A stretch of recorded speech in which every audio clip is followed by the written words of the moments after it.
professeur Joly. Donc, effectivement, il y a pas mal de choses qui ont déjà été abordées, notamment sur le contexte général, ce qui va me permettre d'aller un petit peu plus vite sur certains aspects et peut-être même de gagner du temps sur le retard que l'on a sur le programme. Pour passer à la suite. C'est des flèches. Non, c'est bon. OK, c'est bon. Comme on l'a dit tout à l'heure, et comme on le sait tous, bien sûr, les plastiques sont partout. On les voit notamment dans le domaine de la construction, de l'emballage. On a quelques exemples ici. Mais aussi dans le domaine de la pharmaceutique, où on peut éventuellement voir donc des matériaux plastiques pour de l'encapsulation ou autre. Mais ça devient un petit peu plus embêtant dans la mesure, ou embêtant, tant mieux pour nous même d'ailleurs, où finalement ces matériaux plastiques prennent de la place aussi dans des domaines où on ne les attend pas forcément, en particulier par exemple ici donc sur des prothèses, mais aussi dans du drug delivery, et cette fois-ci non pas pour la poche plastique que l'on voit ici, mais à l'intérieur même de la solution, c'est-à-dire qu'ils nous sont injectés, comme on le voit ici, dans des formulations de doxorubicine, un médicament contre le cancer encapsulé par un matériau à base de plastique, le polyéthylène glycol. Et plus récemment, ce polyéthylène glycol a bien sûr été utilisé donc, dans les formulations de chez Pfizer ou de chez BioNTech pour faire ces fameux vaccins contre la Covid. Et là encore, c'est du matériau plastique que l'on va donc ingérer et qui va avoir une fonction assez importante. Alors, des choses dont on parle un petit peu moins, mais qui sont essentiellement fréquentes, qui sont aussi assez importantes et présentes, les matériaux plastiques investissent tout le domaine de l'électronique, avec des matériaux plastiques conducteurs ou autres. Et là aussi, on ne peut pas faire sans. Tous ces nouveaux domaines d'application, on ne peut plus faire sans. Et il va falloir aussi apprendre à les gérer dans le temps et faire quelque chose de ces matériaux-là. Alors, les matériaux plastiques, c'est essentiellement 4 éléments. C'est de l'hydrogène, du carbone, de l'azote, de l'oxygène, quelquefois du fluor pour le téflon, du chlore pour le PVC, comme ça a été mentionné tout à l'heure, ou éventuellement donc du silicium pour les silicones. Mais c'est essentiellement ça. Ça veut dire que finalement, du matériau plastique, c'est très très proche de l'organique et ça peut avoir un intérêt dans ce qui va concerner donc leur fin de vie. Je ne reviens pas sur ce qui a déjà été dit précédemment par Patrice Castignol ce matin ou par le professeur Joly, mais finalement, quand on fait un matériau plastique, en tant que chimiste, moi je suis chimiste, je vais prendre un monomère, donc là c'est mes petites billes rouges ici, et je vais provoquer une réaction chimique pour lier ensemble toutes ces petites molécules pour obtenir ici une longue macromolécule, comme ceci. Et cette longue macromolécule va effectivement donner donc les propriétés des matériaux plastiques et la longueur de cette macromolécule a ici une importance assez fondamentale. Je vais donc en discuter tout de suite. C'est vrai pour les matériaux synthétiques, comme je vais vous le montrer, comme c'était vrai tout à l'heure pour les matériaux donc, synthétisés pour les biopolymères. Donc là, j'ai pris un exemple simple. Vous avez ici une molécule de styrène, des atomes de carbone liés entre eux par des liaisons covalentes. Je provoque une réaction chimique et j'obtiens ici le polystyrène, cette longue macromolécule que l'on voit là. Alors, cette longueur ici est assez importante. Elle est assez importante. Vous voyez qu'ici, si je prends donc 2 atomes de carbone, j'ai de l'éthane et j'ai un gaz. J'augmente cette longueur. On va passer par exemple ici à 8 atomes de carbone, c'est l'octane, c'est l'essence dont on parlait tout de suite. Eh bien, on a ici un liquide. Si maintenant j'ai une petite vingtaine d'atomes de carbone, c'est toujours la même chimie, c'est toujours les mêmes carbones, les mêmes enchaînements, les mêmes hydrogènes. Eh bien, cette fois-ci, je vais avoir un solide qui va ressembler à une cire. Et en augmentant encore la longueur de ma chaîne, je vais avoir ici ce qu'on appelle le polyéthylène, donc N égale 10 000. 10 000 atomes de carbone liés les uns aux autres, et j'ai cette fois-ci un solide. Et les propriétés ici de mon solide vont varier aussi, comme pour les biopolymères ce matin, selon les modes d'arrangement de cette longue macromolécule, parce que comme je l'ai représenté tout à l'heure, j'ai quelque chose de très linéaire, très allongé, mais en fait, il y a quelques imperfections, comme dans le domaine de la biologie. Alors, nous, en tant que polyméristes, l'idée, c'est de contrôler ceci, cette masse molaire ici, de différentes manières. Et on va voir que finalement, cette masse molaire ici a des propriétés sur les matériaux et a des conséquences en ce qui concerne le recyclage. Alors, juste un rapide tour de cycle de vie. On en a parlé tout de suite avec le professeur Adjovi. Bon, on parle de matières premières, hein, soit du pétrole, soit éventuellement donc, de ressources naturelles, peu importe. On en fait un monomère. On a une méthode de polymérisation qui va nous donner, donc, comme ceci, des macromolécules.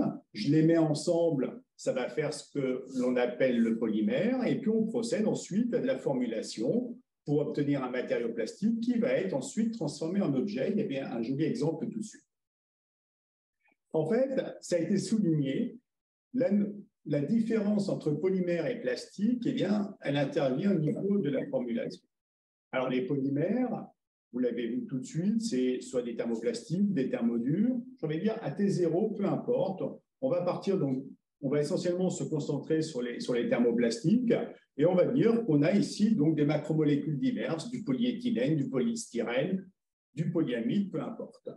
Pour en faire un plastique, eh bien souvent, on va d'abord rajouter une charge. Alors la charge, la question est souvent liée à son coût. L'idée est d'abaisser globalement le coût du matériau. Le prix au kilo de polyéthylène ou de polystyrène, c'est de l'ordre de 1 euro, voire même moins, ça va dépendre du tonnage, etc. Mais ça peut descendre très, très bas. Et l'idée ici des charges, c'est encore souvent de réduire ce coût. Alors, on peut avoir des charges qui vont être rajoutées pour moduler la densité, pour avoir des propriétés mécaniques, optiques un peu particulières. Bon, c'est vrai. Mais bien souvent, l'aspect coût ici est important. On va rajouter, par exemple, des molécules pour renforcer ou faciliter le polymère ou faciliter sa mise en œuvre. On a parlé tout de suite donc, du PVC. Dans le PVC, on va rajouter des phtalates. Ça peut être jusqu'à 40% de phtalates. Le PVC qui est donc utilisé en plomberie, c'est très, très peu plastifié, 5-10% ou autre. Le même PVC qui sert à faire un tuyau souple, eh bien, cette fois-ci, on a donc des charges de l'ordre de 30-40%. Et on va rajouter donc d'autres éléments qui sont assez importants dans la durée de vie ou dans l'application du matériau, en particulier donc les colorants, qui n'ont aucun aspect technique, mais qui sont assez importants d'un point de vue marketing et commercial, des antioxydants, des bactéricides, des ignifugeants, etc., etc. Et tout ça, comme on l'a dit précédemment, ça reste dans notre matériau plastique, et c'est ceci le matériau plastique. Alors, mon polymère, bien souvent, ça va être la partie principale, sauf si, bien sûr, on ajoute ici un petit peu de talc pour réduire le coût. Et ici, donc, plastifiant et additif, ça va être une partie secondaire. Dans tout le reste de la discussion, je vais un petit peu omettre les discussions autour des plastifiants et des additifs, bien que ce soit quelque chose d'assez important, parce que dans la deuxième vie du matériau, ces éléments ici risquent dans certains cas, d'être toujours présents. Alors, une petite discussion un peu générale. Je vais passer ce transparent-là, il a déjà été discuté dans la présentation précédente. Mais si on parle donc de l'utilisation du pétrole en tant que matière première, eh bien, on va donc faire du vapocracking et puis on va avoir donc différentes fractions. Et on est bien d'accord que la fraction qui sert à faire les matériaux plastiques, elle est exactement ici. Et nous, on va travailler sur cette question ici du plastique, le recycler, parce qu'on se dit qu'effectivement, ça a un impact écologique assez important, et c'est vrai. Mais si nous, on travaille ici, ça veut dire que d'autres seront aussi ou devront aussi travailler là, ici, etc. Ça veut dire qu'il faudra peut-être faire voler un petit peu moins d'avions, il faudra faire utiliser un petit peu moins de voitures et autres, etc. C'est-à-dire que le plastique n'est pas tout seul responsable de tout le CO2 qui est émis. La production mondiale de plastique, on en a parlé. Les secteurs d'activité, en revanche, c'est assez important de voir que le gros consommateur de matériaux plastiques, c'est l'emballage. Gros consommateur. Et ça, on peut dire ce qu'on veut, les textiles, les biens de consommation, les transports, etc., c'est beaucoup plus faible. Alors, maintenant, on rentre dans le vif du sujet. Le vif du sujet, c'est la durée de vie des matériaux plastiques. Finalement, ici, on a une durée de vie en fonction du secteur d'activité. Building, construction, grosso modo, on va dire 35 ans. On peut même aller un petit peu plus haut, hein.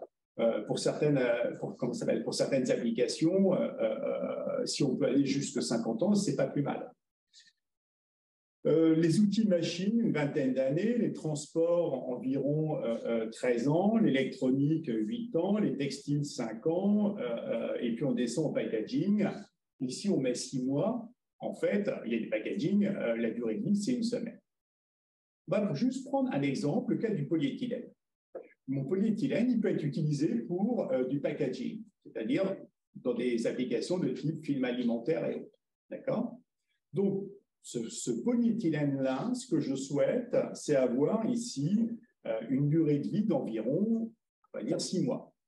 Le même polyéthylène peut être utilisé pour faire ici ces câbles que l'on a ici pour relier donc notre ordinateur à, admettons, la vidéo ou autre.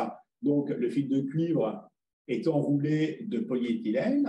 Et si on étend ceci au câble haute tension, eh bien, en fait, on a toujours ce même polyéthylène-là et on espère avoir un matériau qui va durer 35, 40, voire 50 ans. Et c'est exactement le même matériau. Du coup, en fait, ça pose 2 questions. Première question, qu'est-ce que je fais de mon matériau à l'issue du packaging qui, d'après ce que je viens de discuter, là, peut durer 35 ou 40 ans.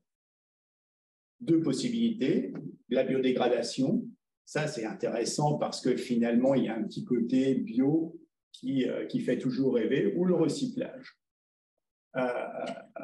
En fait, ce ne sera pas l'un ou l'autre, ce sera obligatoirement les deux et on va en discuter tout de suite.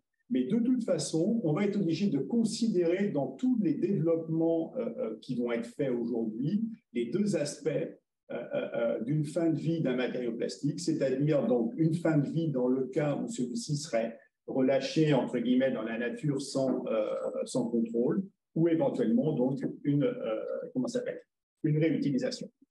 Alors, la question est toujours la même, plastique or not, est-ce qu'on se dit finalement le plastique, on a vu des photos assez alarmantes tout de suite, le plastique ça pollue, il faut faire quelque chose. En fait, ça vaut la peine aussi de comparer à autre chose. Et quand on regarde le cas des emballages, par exemple, eh bien, utiliser du plastique plutôt que des emballages traditionnels, ça divise grosso modo par 4 le coût environnemental. C'est vrai aussi pour les déchets, pour l'énergie consommée. On voit aussi donc en dessous ici des choses concernant le verre versus le plastique. Ça coûte cher d'utiliser du verre, même si on se dit qu'on va le recycler assez facilement. Donc le plastique a des intérêts, il a aussi des inconvénients, on le sait, on l'a vu. Il va falloir faire avec et apprendre à les gérer désormais. Alors, il a été fait une étude il n'y a pas très très longtemps sur, grosso modo, l'histoire ou les cycles de vie du plastique ici au niveau mondial. 440 millions de tonnes produites chaque année, que deviennent-elles? Normalement, déjà, vous voyez, produits plastiques, 440 millions de tonnes, au niveau déchets, 360. Ça veut dire qu'il nous en manque. On ne sait pas où ils sont. Après ça, on a donc les choses qui sont assez intéressantes. On va avoir donc de la conversion sélective. Conversion sélective, mon matériau plastique, je vais m'arranger pour le dégrader ou faire des réactions chimiques qui vont me donner de nouveaux building blocks, des matériaux à base de carbone, des liquides, ou ce que l'on a vu ici tout à l'heure, des choses qui sont assez originales en termes d'application, réutilisation donc des matériaux plastiques pour faire de l'upscaling pour de nouvelles applications. Donc ça, si vous regardez, c'est pas grand-chose. C'est pas grand-chose. Et si on récupère ceci, vous voyez qu'après donc des traitements catalytiques divers, on a 1%, grosso modo, de notre matériau plastique qui entre ici dans cette zone qui est vraiment intéressante pour nous. La question de la dépolymérisation, il n'y a même pas de chiffres. Je vais en parler tout à l'heure, mais il n'y a pas de chiffres aujourd'hui. Et pourtant, c'est vraiment intéressant. Et c'est vraiment ce vers quoi il faut que l'on s'oriente. Alors, le recyclage mécanique, c'est un petit peu, grosso modo, ce qui a été discuté tout à l'heure, c'est 12%. 12%, ça commence à être significatif. Incinération, 27%. Landfilling, c'est-à-dire dispersion dans les décharges, on est à 40%. La pollution marine, celle que l'on voit énormément sur toutes les images un peu partout, ce n'est que 4%. Donc 4% comparé à l'incinération 27% ou l'enfouissement 40%, en fait, on s'émeut pour une toute petite fraction. Et il y a beaucoup plus grave à côté. Et là, il y a quelque chose d'intéressant. Si vous regardez sur cette partie du graphe, il y a 26% qui est perdu. On ne sait pas où. Enfin, on ne sait pas où. On a quelques idées. Si on prend par exemple notre voiture, on a des pneus, on sait qu'il faut changer nos pneus, admettons, tous les 2 ans. Mais en fait, on change nos pneus parce qu'ils se sont usés. Ils se sont usés par frottement mécanique sur du goudron. Et bien sûr, on a généré des petites particules qui sont parties dans la nature. On a aussi parlé tout à l'heure donc de matériaux plastiques utilisés pour de l'injection de médicaments ou autres. C'est des tout petits volumes. Hein, là. Mais là aussi, on en consomme, etc., dans la cosmétique, dans plein de choses de cet ordre-là. Donc, il y a quand même un tiers presque de matériaux dont on ne sait pas ce qu'ils deviennent. Donc, le recyclage ne sera pas l'unique solution au problème aujourd'hui, mais il en est un. Alors, effectivement, si on regarde donc, le recyclage versus l'incinération, d'un point de vue énergétique, il vaut mieux travailler sur du recyclage.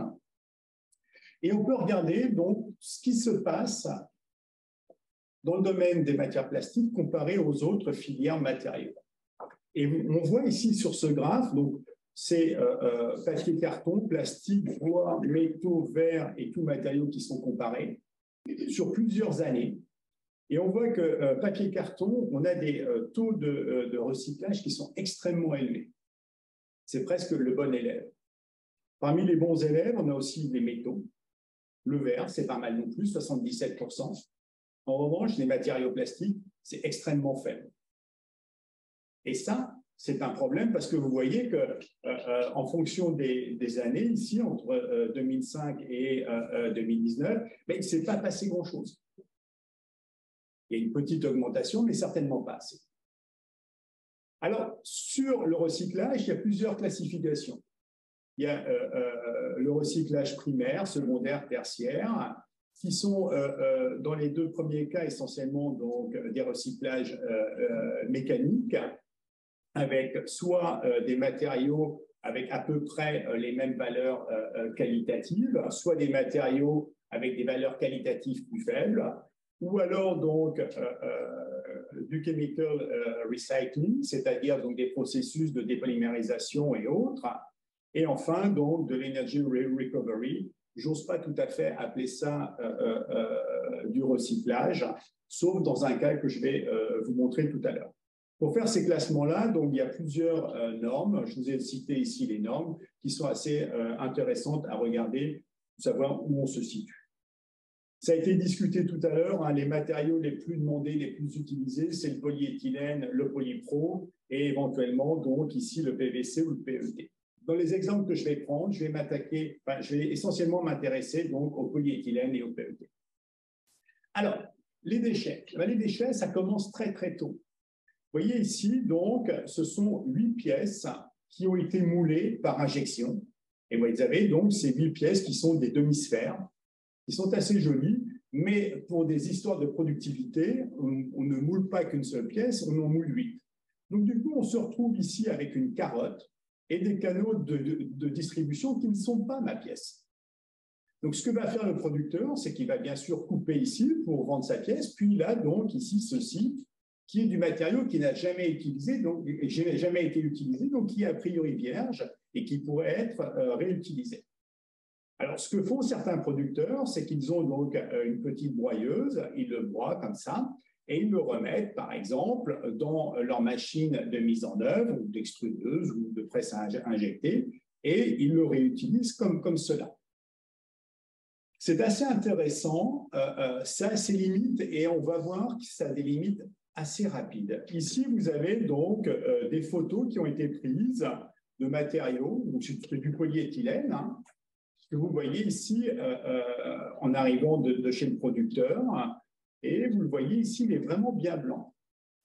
Ce matériau-là, il a été donc comme ceci mis en œuvre une fois, broyé, remis en œuvre, etc. Et ceci 10 fois, vous voyez qu'au bout d'un certain temps, on a une coloration jaune de ce matériau. Cette coloration n'est pas anodine. Il se passe un petit peu de chimie. Je vous promets, je ne vous mets pas beaucoup de molécules, juste ici un petit peu.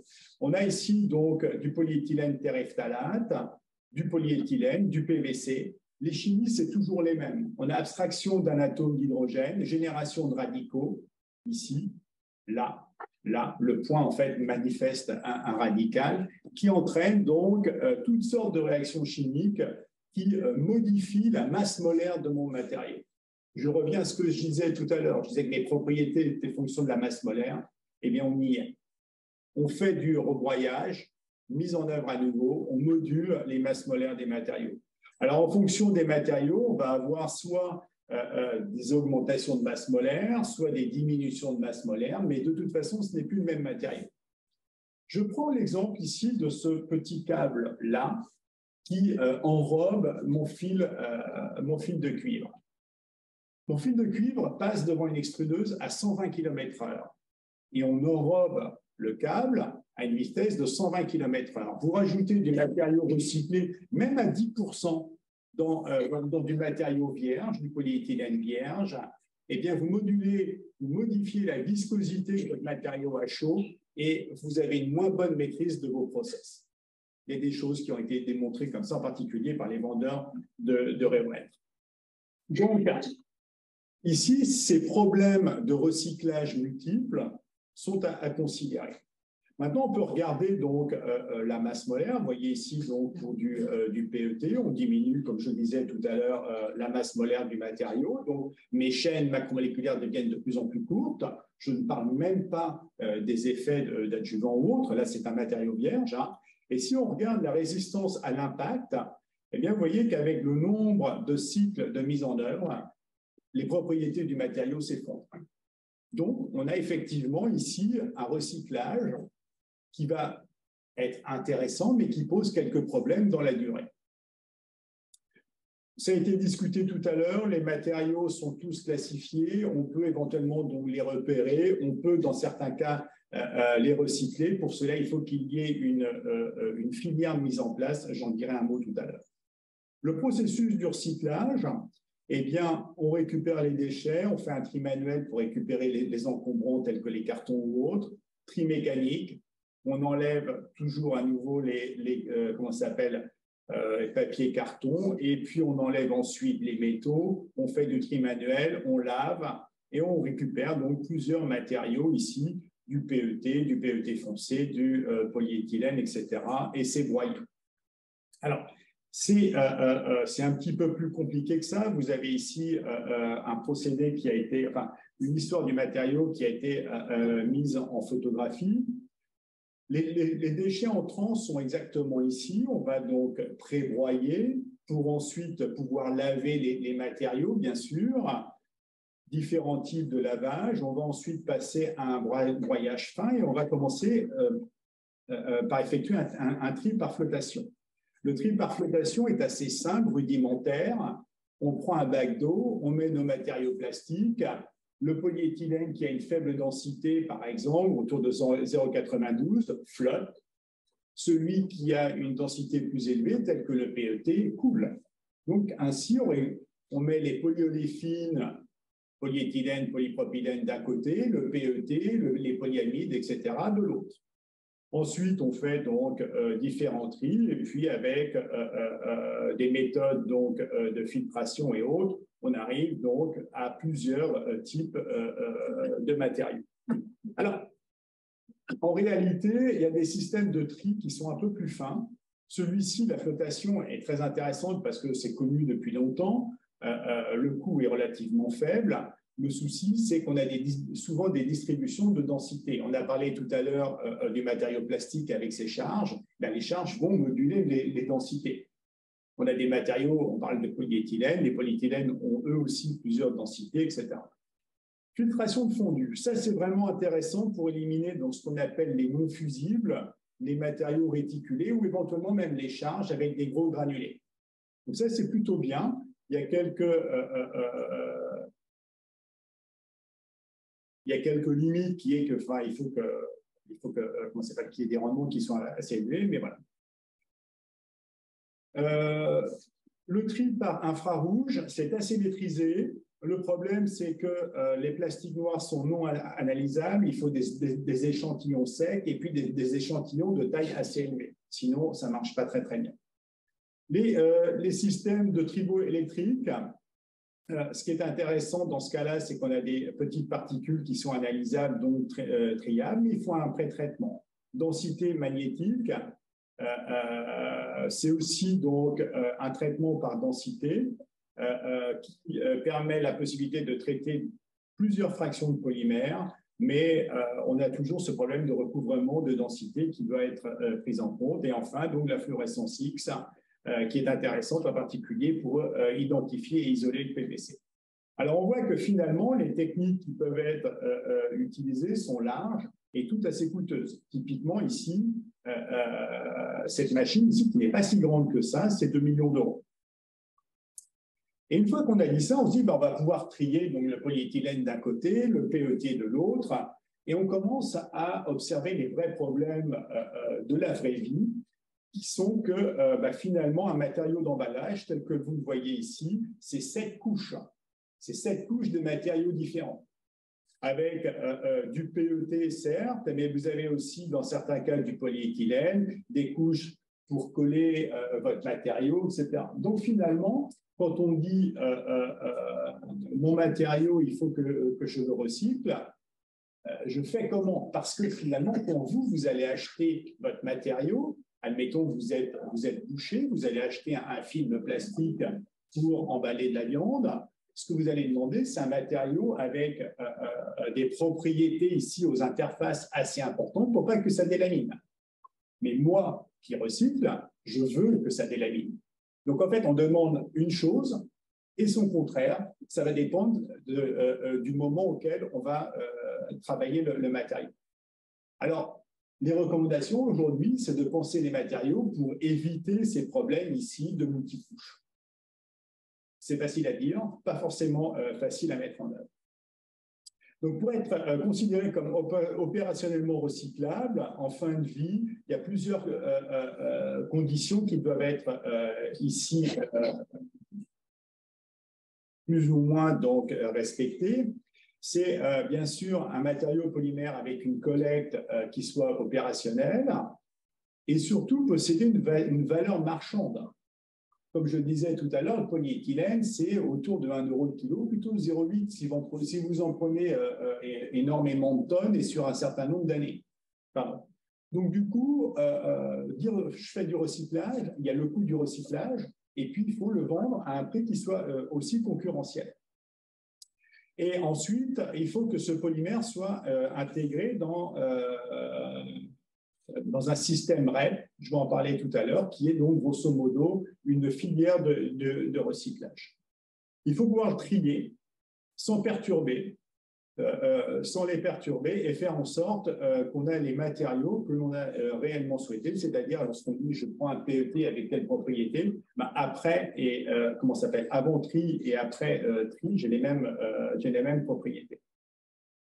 On doit l'intégrer dans les systèmes déjà connus de recyclage et sans les perturber. Et enfin, donc, donner naissance à des matières premières recyclées aptes à la fabrication de nouveaux produits.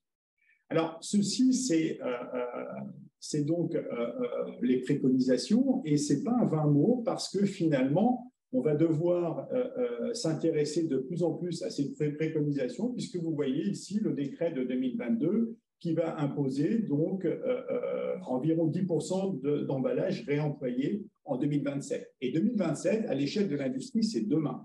Ça va aller très, très vite. Donc, on va rapidement être confronté à ça. Alors, on fait quoi de ces matériaux? Vous voyez, par exemple, ici, avec 27 bouteilles de PET, on fait un pull. Ça, c'est finalement ce qu'on peut appeler de l'upcycling. Je vais prendre mon matériau PET qui servait à contenir un liquide et je vais en faire un pull qui aura une valeur marchande qui pourrait être assez élevée.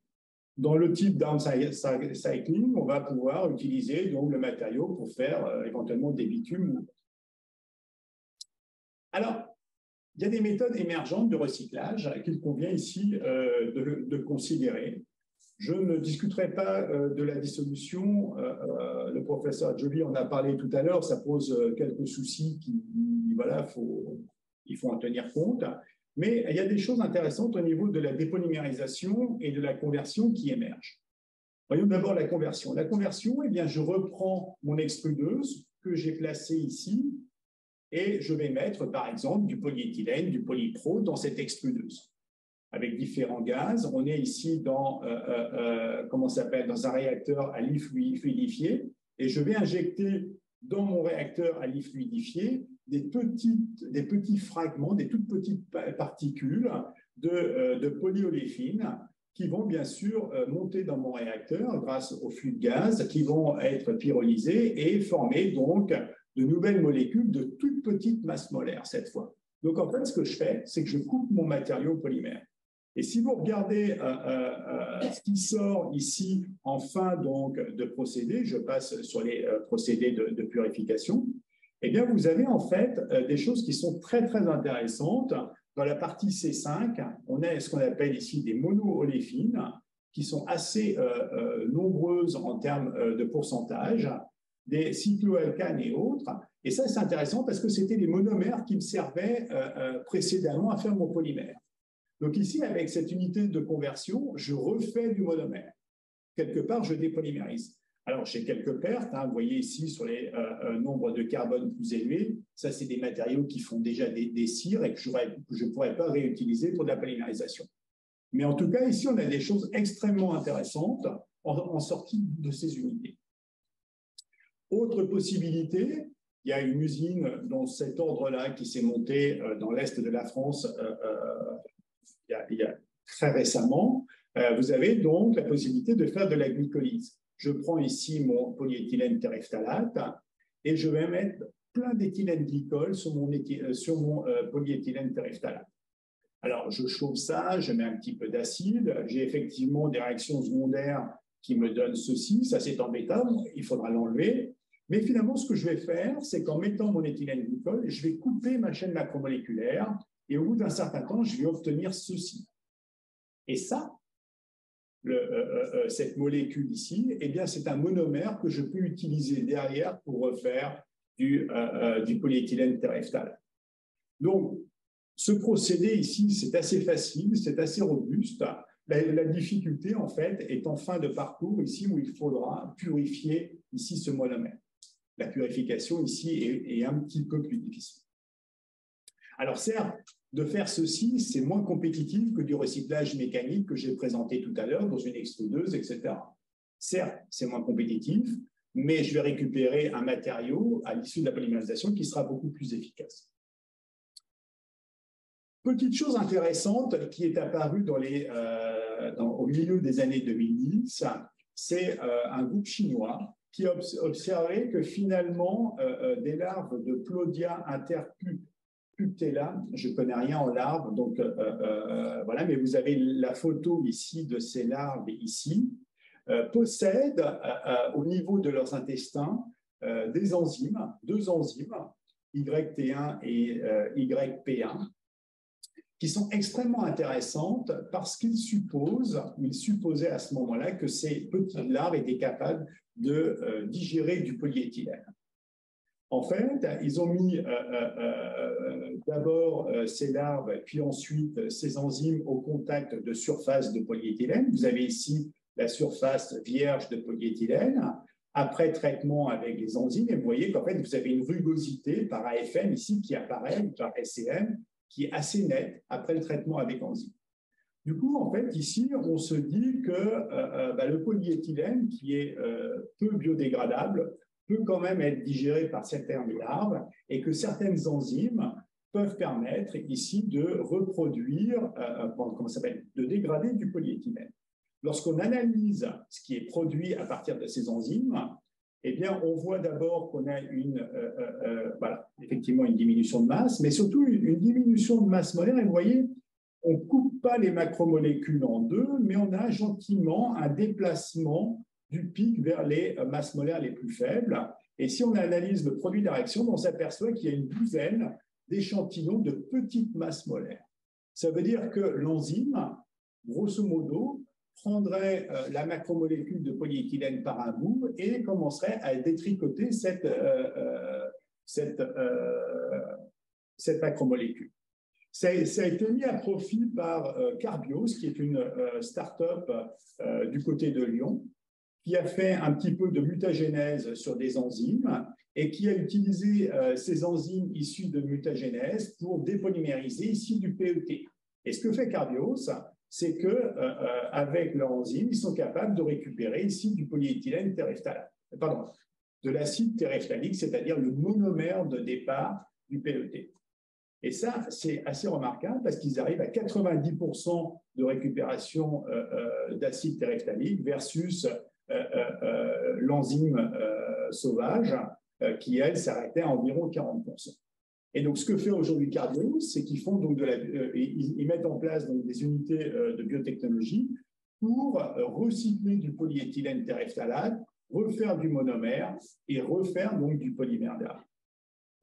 Alors nous, au laboratoire, comme Abel m'a défendu de mettre des réactions chimiques et des molécules, j'ai mis des petites billes et on utilise donc des monomères manifestés par une petite bille bleue ici et une petite bille rouge. Et on s'est amusé ici à polymériser notre matériau comme ceci. Et on fait donc des macromolécules dont on est capable de contrôler ici ce petit M. Faire ça à nouveau, il faut donc trouver des applications un petit peu nouvelles et originales. Et ces matériaux-là auraient, a priori, des applications assez intéressantes dans le domaine des batteries.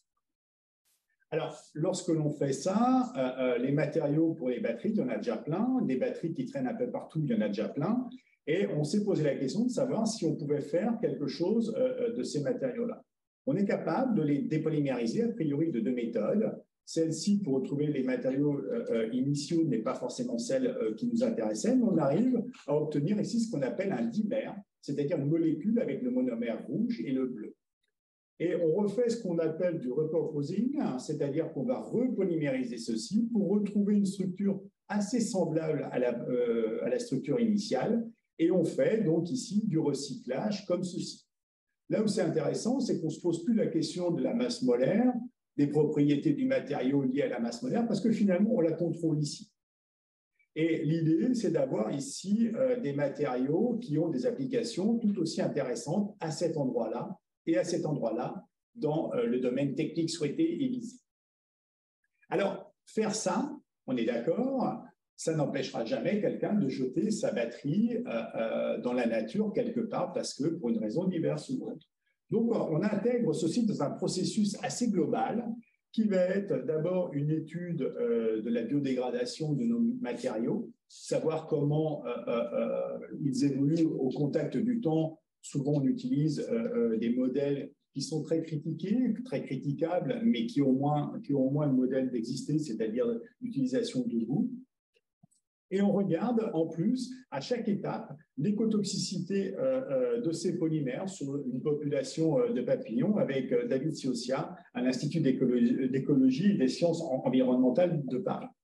Dans cette approche un petit peu globale, les matériaux sont conçus initialement avec un objectif, certes technique, avec un objectif de performance technologique, mais avec en plus la possibilité d'avoir donc une biodégradation, si tout se passe bien, et surtout donc une innocuité vis-à-vis de l'environnement. Ceci, bien sûr, développé avec Nicolas Elie au laboratoire. Alors, tout ceci est important parce que finalement, si vous regardez un petit peu sur cette échelle de temps, eh bien, on a donc des filières qui se mettent en place, en particulier donc dès les années 90, une filière d'emballage ménager qui consiste à penser le recyclage des matériaux qui sont produits. Et vous voyez qu'avec le temps, ça a été mis en évidence par l'ADEME, eh bien, avec le temps, ces filières ici de producteurs responsables commencent à se créer, sont de plus en plus présentes. Pourquoi? Parce qu'il y a certainement une pression sociale, hein. Il y a aussi une pression gouvernementale. Et vous voyez que depuis 2022, ben, ça se démultiplie et beaucoup de filières se mettent en place, ce qui laisse donc penser des jours intéressants pour le recyclage. Pour finir, je n'aurai pas de conclusion, non pas parce que il n'y a pas de choses que je pourrais éventuellement souligner, mais en fait, j'ai envie de croire que le recyclage est à ses débuts, qu'il y a beaucoup à faire et que ben, on le fera tous de manière collective, pas uniquement les pouvoirs publics, mais chacun de son côté, et que ben, grâce à ça, on arrivera peut-être à changer les choses qui nous ont été montrées tout à l'heure. Et je remercierai enfin donc Véronique Belgo, Nicolas Elie, Fanny Koum et les doctorants du laboratoire pour leur aide à ceci. Merci de votre attention. Merci Philippe. Il y a plein oui, il y a plein de questions, mais le présentateur précédent était revenu pas. Non. Tout en haut, il y avait quelque chose aussi, non? Oui, ouais, alors peut-être pour notre intervenant, il y en a une ici, comprendre le mécanisme de fonctionnement du prototype de fonte des déchets plastiques. Ça, c'était peut-être plus haut. Voilà, c'est ça. Ouais. Et après, c'est bon. Ça, c'est bon. Ouais. Ouais, bon, peut-être qu'on peut commencer sur celle-ci. Donc, la première, c'est quelles sont aujourd'hui les techniques de caractérisation les plus pertinentes pour différencier les matières plastiques, surtout que pour leur élaboration, il y a des additifs permettant d'améliorer les propriétés recherchées pour différents usages. C'est peut-être utile pour affiner les méthodes de tri des déchets plastiques en vue de leur recyclage à faible coût. Alors, c'est une question très importante. La différenciation des matériaux plastiques, elle peut se faire, ça va dépendre du temps que l'on peut et de l'argent que l'on peut allouer à cette différenciation. Si on est dans un système usine de tri avec des flux continus de matériaux plastiques, le temps alloué est très court et l'argent alloué va être aussi finalement assez limité. Donc, dans ces cas-là, c'est la liste des choses que j'ai indiquées tout à l'heure, qui sont généralement donc des méthodes complémentaires permettant de trier les matériaux de manière, comment dire, de manière un petit peu sélective. Par exemple, j'ai parlé de la fluorescence X, c'est typiquement intéressant pour isoler du PVC, et on l'a vu, du PVC, il y en a beaucoup. Donc, ça, c'est important. Si maintenant vous avez plus de temps, eh bien, idéalement, il faut vous adresser à Patrice Castignol, qui lui aura plein d'idées et plein de méthodes à vous proposer pour aller dans une détermination fine. Pour la deuxième partie, la deuxième question, c'est la question des additifs. Alors, les additifs, c'est un petit peu plus compliqué. Vous avez des additifs assez standards, si c'est des charges minérales, c'est pas difficile. Vous faites une TGA, vous allez éliminer votre matériau polymère, vous récupérez éventuellement une charge minérale et vous allez voir des laboratoires qui vont parler, ils vous feront une détermination assez simple de ce que vous avez. Si maintenant vous avez un additif de type colorant, les colorants sont extrêmement, d'abord ils sont partout, ils sont extrêmement performants et donc on en met très très peu.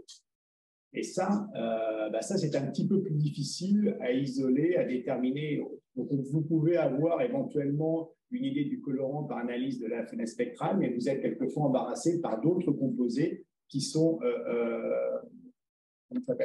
qui sont aussi présents dans votre matériau. Donc, l'isolation est difficile et une détermination sûre, c'est un peu plus délicat.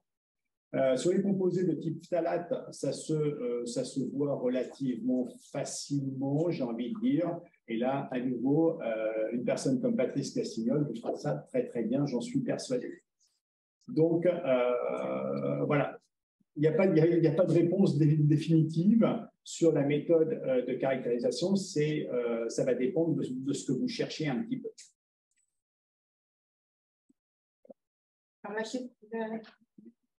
La question suivante, je pense qu'elle s'adresse plus à vous. Dans la lutte contre la pollution des déchets plastiques, le recyclage et l'incorporation des déchets plastiques dans la production de bois c'est une option très intéressante. Cependant, il semblerait que seuls les plastiques qui ne sont pas thermorésistants sont utilisés. Quel est alors le devenir des déchets de plastique thermorésistants? Depuis certaines années, il y a eu des vagues d'informations en rapport avec des micro-organismes capables de dégrader le plastique. Que l'on voit, seraient-ce des options intéressantes vers lesquelles il faut se prendre quelques considérations? Voilà. Ici, à NASA, le problème sera réglé quand on dit qu'on a moins de 10%, comme je l'ai dit, sont réglés. Le fait que les thermos du CISAP ne sont pas recyclables, si on peut avoir cette solution pour essayer de les rendre au moment du chauffage là, liquide, ça peut jouer vraiment un rôle important dans le recyclage. Et j'invite celui qui a posé la question de me donner cette information parce que je ne l'ai pas. Mais le problème majeur qu'il y a aujourd'hui au niveau du recyclage de plastique, c'est les additifs. Les additifs. Même il y a une étude qui a été faite là. Les films polyales qu'on utilise pour couvrir les produits, il a été démontré qu'il y a des éléments toxiques qui sont transférés dans les aliments. Parce que les additifs, au fil du temps, sont toxiques parce que quand ils sont exposés aux ultraviolets ou bien à un environnement, disons, qui transforme les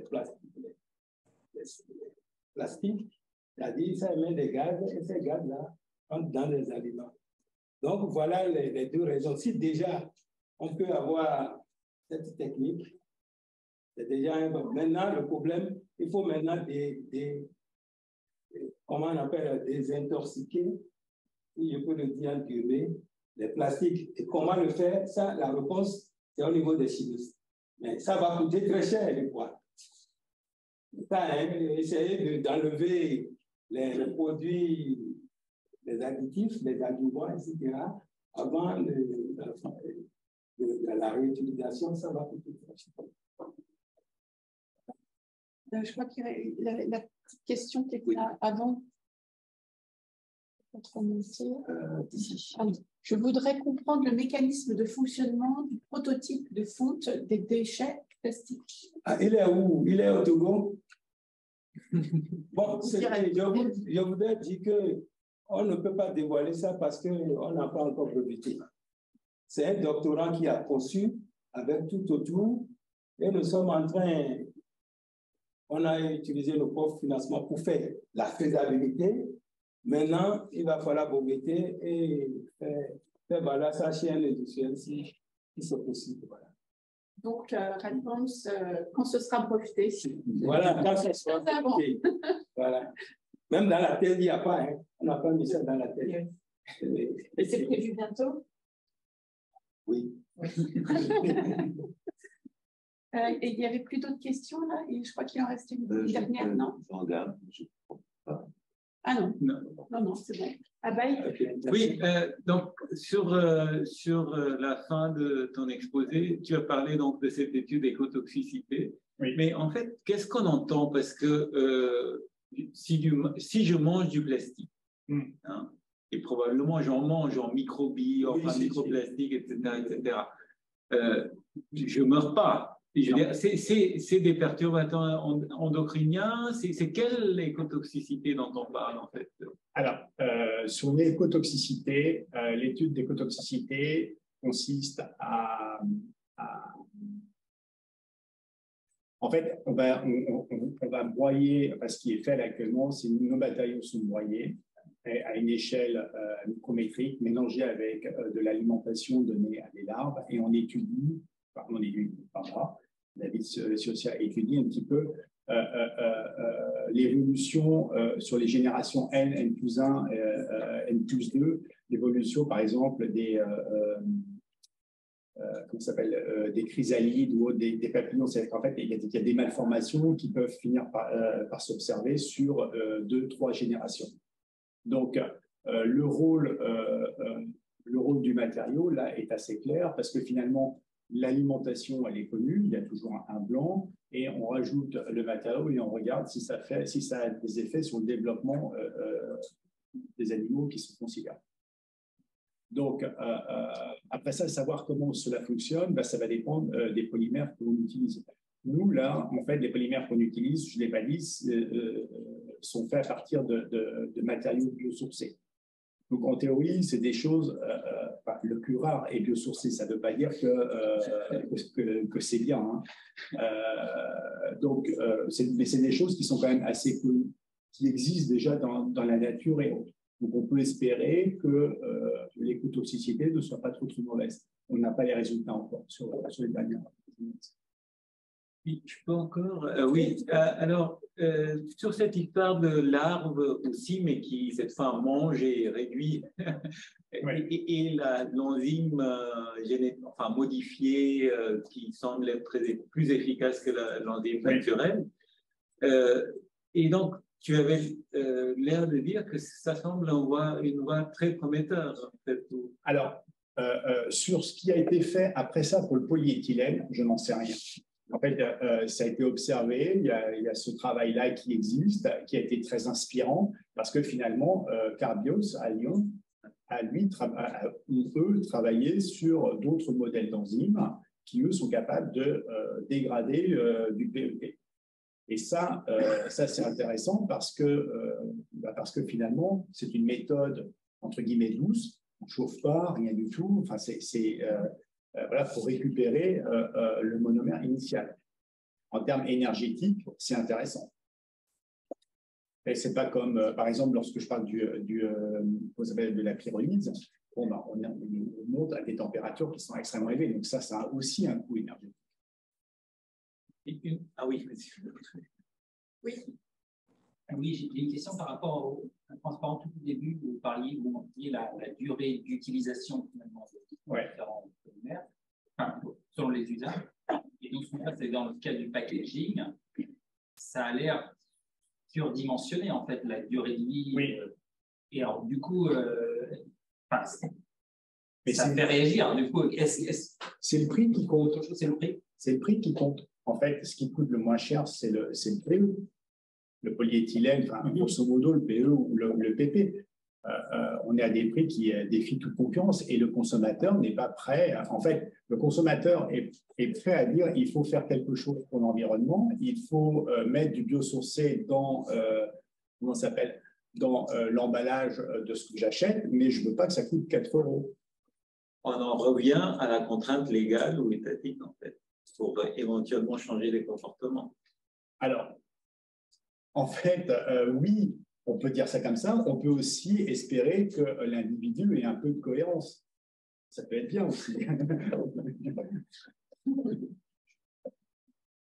y a une question de Semecity. Je vais te lire, Philippe. Il y a aujourd'hui une tendance à élaborer les plastiques à partir de ressources naturelles, des polymères biodégradables, c'est peut-être biosourcés, pour tenter de remplacer les plastiques synthétiques. Pensez-vous qu'on pourrait totalement substituer les plastiques synthétiques? Je vous remercie pour cette question. Voici la slide suivante. Quelques-unes de fausses. Ah, ça passe plus? Pardon. Si, nickel, merci. En fait, le remplacement du pétro-sourcé par du biosourcé a aussi ses limites. En fait, il n'y aura pas une bonne solution. Il y aura un ensemble de bonnes solutions qui sera intéressant, qu'il faudra gérer tous ensemble. Mais de toute façon, ce sera du recyclage, plus de biosourcés et un biosourcé autrement. Vous avez ici donc une slide qui vous montre l'impact de différents polymères sur des choses qui nous concernent, c'est-à-dire l'extraction minière, l'énergie non renouvelable, le changement climatique, etc. Le polyacide lactique, qui est vendu par des entreprises telles que, je ne vais pas les nommer, le polyacide lactique est un polymère biosourcé. Vous voyez l'impact que ça a sur les extractions minières. Mais Évidemment, en fait, on extrait du phosphate qu'on va aller épandre dans les champs pour améliorer les rendements, etc. Mais ça a un coût. Ça a un coût à l'environnement, tout ça. Donc, effectivement, on a bonne conscience, on se dit, j'achète du biosourcé, mais c'est un coût qu'on ne voit pas forcément. Ça ne produit pas de CO2, je suis d'accord, mais ici, sur l'extraction minière, ce n'est pas terrible. La qualité de l'écosystème, même chose. Polylactide, c'est ce qu'il y a de pire. Donc, il n'y a pas de bonne solution. On peut pas aller vers des choses assurées. Et ici, je ne parle juste que du polyacide lactique. Si vous prenez donc du polyéthylène, le polyéthylène, il peut être biosourcé. Il est produit au Brésil par Braskem. Et vous avez un polyéthylène purement biosourcé qui n'est pas du tout biodégradable. Et la question est de savoir si cette production de polyéthylène ne se fait pas au détriment de la forêt amazonienne. Donc, comment ça s'appelle ? Le biosourcé, c'est vraiment intéressant. Il faut le faire dans un cadre bien contrôlé, bien maîtrisé. Dans un cadre durable. Dans un cadre durable, oui. C'est une dernière question. Merci au professeur pour la présentation. J'ai une question pour le professeur Adoli. Concernant le proposé de plastique, est-ce que vous avez une estimation sur la quantité de résidus plastiques et de bois que nous avons au Bénin? Est-ce qu'on a une quantité suffisante afin d'inciter l'initiative privée à créer une industrie sur ce produit?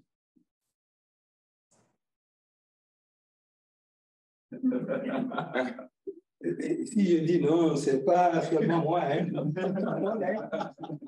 Vous voyez, le problème aujourd'hui, c'est ce qu'on a dit hier. Tout ce qui est résidu, tout ce qui est déchet, on ne l'a pas suffisamment. Mais, dites-vous, il fut un temps, vous savez, les déchets plastiques de l'Europe, d'un peu partout là, c'était convergé vers l'Asie, surtout vers la Chine, l'Indonésie, etc. Ouais, en plus de leurs déchets, ils se trouvent à un moment où ils étaient incapables de les recycler. Même les enfouir, c'était un problème. Mais le problème, pour vous répondre, si je dis non, c'est parce qu'il y a ce problème d'additifs qui émet. Vous savez, quand vous commencez par produire l'axe là, porteur, il y a les gens de l'environnement qui s'en mêlent pour voir si c'est vraiment ça répond à l'environnement. Une fois que les autres ils viennent détecter des choses là, c'est fini, tout s'arrête. Donc, avec ce problème, on ne peut pas dire qu'il y en a suffisamment. Mais ce qu'on retient ici, déjà, il y a une réflexion, il y a une solution. Et je suis sûr, avec les chimistes, par la suite, ils pourront nous dire comment séparer les produits toxiques additifs des polymères, des polymères purs là. Et pour avoir des polymères purs et pouvoir assurer le recyclage. Je suis sûr un jour ça viendra. Moi, je pense aussi que la question de disponibilité de ces matières ne peut pas être pensée à l'échelle de nos petites nations. C'est des États qui ne sont pas viables au point de vue industriel. Mais il faut regarder la chose d'un point de vue régional. Le Nigeria est juste à côté, 220 millions d'habitants, et c'est beaucoup de déchets qui sont disponibles. Donc, il faut réfléchir à toutes ces initiatives-là, il faut réfléchir de façon intégrée et de façon régionale. C'est très juste ce que vous dites, parce que finalement, lorsqu'on regarde au niveau européen, il y a un marché du PET à recycler, et il y a des wagons de PET qui arrivent en France, d'Italie, d'Allemagne, etc., et qui repartent à d'autres moments, etc. Donc, il y a des flux ici qui sont aussi chez nous extrêmement importants, et ça ne peut pas se faire uniquement à une échelle régionale ou d'un pays. Oui, juste une dernière question. On prend 27 bouteilles, on en fait un pull. Ouais. Et qu'est-ce qu'on fait du pull après? En théorie, le pull, on peut le recycler à nouveau pour éventuellement faire quelque chose. Alors, Comment? On va faire des boucles. Mais en fait, vous voyez, on perd un petit peu en qualité technique à chaque recyclage. Donc, à un moment donné, on va se retrouver bloqué ou on va faire du downcycling et le puits finira dans de l'asphalte. Et c'est pas forcément quelque chose qui est intéressant à terme. Moi, je pense que les questions de dépolymérisation, repolymérisation, qui sont encore à leur balbutiement, hein, on le voit, mais on le voit un petit peu partout. Hein, l'Institut a financé un congrès cette année, comme tu le sais, sur les polymères. Il y avait un tiers des conférences qui parlaient de dépolymérisation, et des gens comme Maciejewski ou autres. Donc, c'est quelque chose qui devient assez important, que ce soit au niveau chimique, biotechnologie, voire même ingénierie chimique.